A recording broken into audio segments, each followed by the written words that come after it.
Welcome to the fact channel. ఈ వీడియోలో మనం సత్కర్మలు పుస్తకంలో రచయిత రాసిన మూడో అంశాన్ని మనం తెలుసుకోబోతున్నాం. అంశం పేరు కారణం లేని విశ్వాసము ఉండదు, కారణం లేని ఆచరణ ఉండదు. సకల జీవుల్లో ఒక మనిషి మాత్రమే కలిగి ఉండే సామర్థ్యాల్లో విశ్వాసము, ఆచరణ అన్నవి అత్యంత విశేషమైనవి.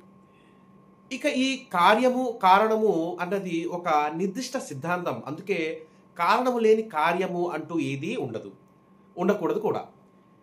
మనుషుల్లో కొందరిని బుద్ధివంతులని, మరికొందరిని బుద్ధిహీనులని అంటుంటారు. దీనికి కారణం ఏమిటో మీరు ఎప్పుడైనా ఆలోచించారా? ఎవరు కారణం లేని కార్యం చేస్తాడో వారిని బుద్ధిహీనులని, అలాగే ఎవరు తాము చేస్తున్న కార్యానికి కారణం కలిగి ఉంటారో వారిని బుద్ధివంతులని అంటారు. ఇస్లామియా వ్యవస్థలో విశ్వాసాలు, ఆరాధనలు అత్యంత కీలకమైన విషయాలు. అయినప్పటికీ అవి కార్యాలు మాత్రమే, కానీ కారణాలు కావు. విశ్వాసాలన్నవి మానసిక కార్యాలు, అలాగే ఆరాధనలు అన్నవి శారీరక కార్యాలు.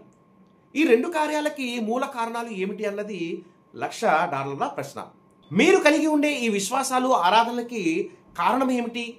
మీ దేవునికి అవి ఏమైనా బలం చేకూరుస్తాయా, లేక వాటికి వేరే కారణం అంటూ ఏదైనా ఉంటుందా అని ఒక హేతువాది ప్రశ్నిస్తే, ఖురాన్ హదీస్ ప్రకారం ఒక ముస్లింగా మీరు ఇచ్చే సమాధానం ఇప్పుడు నేను పేర్కొన్నవి కాక మరొకటి ఏమైనా ఉందా అనేది ఆలోచించండి.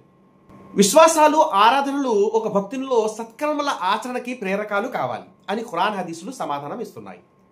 అంటే విశ్వాసం కేవలం విశ్వాసం కోసం కాదు, అలాగే ఆరాధనలు కేవలం ఆరాధనల కోసం కాదు. అవి రెండు కలిసి సత్కర్మలకు ప్రచోదకాలు కావాలి.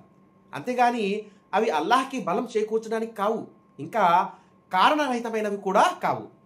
అందుకే దేవుడి పట్ల విశ్వాసం కలిగి ఉండడం అనే కార్యం ఒక భక్తుడు నిర్వర్తిస్తే అది దైవం చేసిన విధి నిషేధాల ఆచరణకి కారణం కావాలి. అంటే అతనిలో ఉన్న దుష్కర్మలు తొలగింపునకు కారణం కావాలి.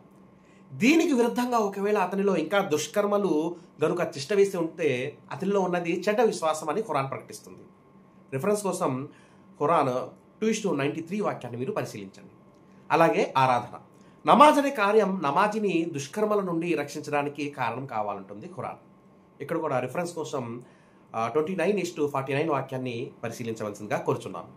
ఈ విషయాలనే మరింత వివరంగా తెలుసుకున్నటకు క్రింద డిస్క్రిప్షన్లో సత్కర్మల పుస్తకం PDF రూపంలో ఇవ్వడం జరిగింది. ఉచితంగా డౌన్లోడ్ చేసుకుని పరిశీలించవలసిందిగా కోరుచున్నాను. సత్కర్మలు పుస్తకంతో పాటు కాఫిర్, ఖురాన్ మతోన్మాద గ్రంథమా అన్న మరో 2 సమాచారాత్మకమైన పుస్తకాలు PDF రూపంలో ఇవ్వడం జరిగింది. వాటిని కూడా పరిశీలించండి. మరి వచ్చే వీడియోలో మరో టాపిక్తో కలుద్దాం. అంతవరకు సెలవు. జై హింద్.